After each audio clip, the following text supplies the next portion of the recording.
Coldplay are about to finish their 10th show at Wembley on the 12th of September, so I thought what better way than to rank all the albums they currently have. And as an added bonus, I'll add in a recommended song for each album. Before we get started, this is my little nerd wall. The opinions I'm about to give you are mine and mine only. Please don't shoot us in the comments. This is years of listening to Coldplay, so just bear with us. In at number 10 has to be Coldplay's Music of the Spheres. I feel like there's two better pop albums from Coldplay than this one, and most of the songs from here are like interludes or instrumentals. But my recommendation for this one is Coloratura. It's around 10 minutes long and Coldplay's version of Bohemian Rhapsody, if you want to put it like that. Okay, in at number 9, apparently I don't have it, which is a bit annoying, is Moon Music. Again, I feel like this is more a sequel to A Head Full of Dreams than it is anything else, and the standout for me, just purely because I love it that much, is Feels Like I'm Falling in Love, which I think is in production now for the Music of the Spheres tour, which is quite good.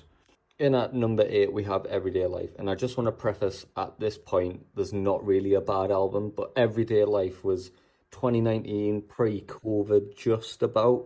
It was very experimental, very you know, there was some stuff going on in like America with shootings, that sort of stuff, so Coldplay really went hard on this.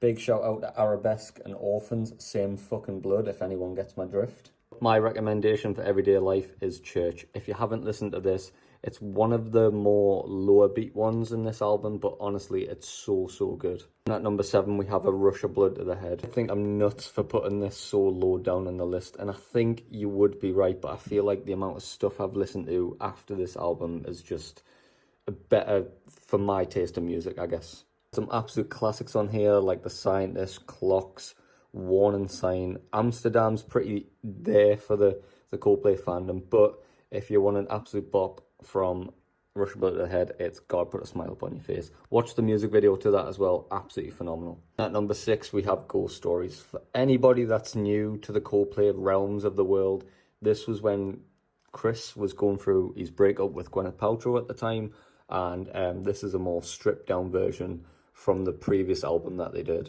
If you want more on that as well, there's a really good Apple Music interview with Chris Martin where he sits down. It's on for about an hour and a little bit, I think, where he just goes through the entire album, how his dynamic was with the band.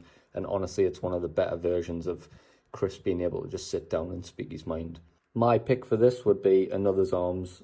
Absolutely goated. Up there with one of Coldplay's best songs, in my opinion. Next up, the revival of Coldplay, Viva La Vida, is in at number 5. This was Coldplay's probably most euphoric album. They had Lovers in Japan on here, obviously Viva La Vida, Cemeteries of London. There's so many good songs. For anybody that doesn't know the backdrop of this, they got Brian Eno in, who had done stuff with U2 in the past, and created an absolute bop where he wanted more of the band singing that wasn't just Chris Martin. My pick for this one is Strawberry Swing, and that's purely because it's my daughter's favourite Coldplay song. There you go. Number 4, we have X and Y. And like I mentioned earlier, there just isn't a bad song in the next 4 albums. Genuinely, there's maybe like 1 or 2 that wouldn't get on my list. But from here on out, all the songs are just absolutely unreal. Now, a bit of background on this, and Coldplay have actually revived it a little bit in the Wembley shows and played a load of X and Y rotation songs on the C stage. But this is their worst album, and they feel like they could have done better. But songs like Speed of Sound was beaten only by Crazy Frog at the time, so that just shows you just how good the album was received compared to how the band wanted it to be. But from the upbeat of Viva La Vida, my pick for this one is A Message. It's a bit more stripped back, but honestly some of the best vocals that Chris has ever had on a song. Now then, Parachutes in at number 3. What to say about this Coldplay's breakthrough album? They dedicated it to Will's mom, who was going through a tough time at that point in their lives, and they were just about to release it in the year 2000. Again, what a W.H. Smith Globe can do for a band is just astronomical, and this was the one that just literally catapulted Coldplay to the stratosphere. Just so many good songs on this, from Shiver, Trouble, Yellow, Sparks, but my favourite pick is We Never Change. Anyone that hasn't listened to this will know that this is just the best version of Chris's 2000 voice, I guess.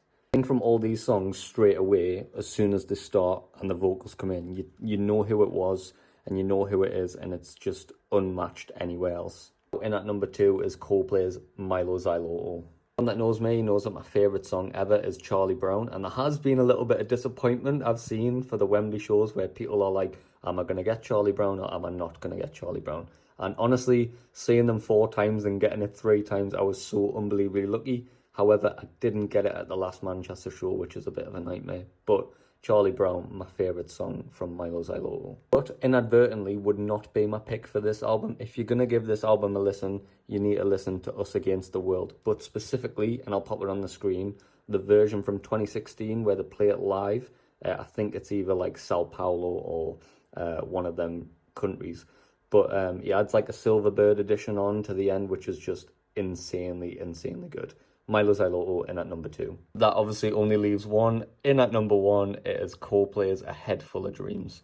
There is a little bit of bias here because this was the first time I'd managed to see them on tour, was through the A Head Full of Dreams tour. But what I will say is I had not listened to the entire album prior to going seeing them, and I would honestly encourage people to do that. I think you get a better experience by doing that. I see a lot of talk now about how good Higher Power is as an opener, but let me tell you, A Head Full of Dreams was just as good, if not better. So many good songs on this album. Let's just take a look through them. So A Head Full of Dreams, like I just mentioned, Birds. Hymn for the Weekend, I will admit, was probably a bit overplayed. And then Everglow, like a lot of people now, will get a rotation song at Wembley. But for the 3 shows or 4 shows that I've seen, it was only ever Everglow. And maybe they'll add Sparks in from Parachutes. As you get further down, so like Army of One, Amazing Day, there's so many good like Coldplay songs on here that are just, you know, just so them. But my pick for Coldplay's A Head Full of Dreams is Up and Up. Again, for anyone that hasn't seen the video Up and Up, you are missing out. It is a visual masterpiece, and much like A Head Full of Dreams was their best opener, Up and Up was their best closer by a country mile, and it's not even up for debate. Let me know what your favourite Coldplay song and album is in the comments, and we'll see you in the next one. Ta-ra.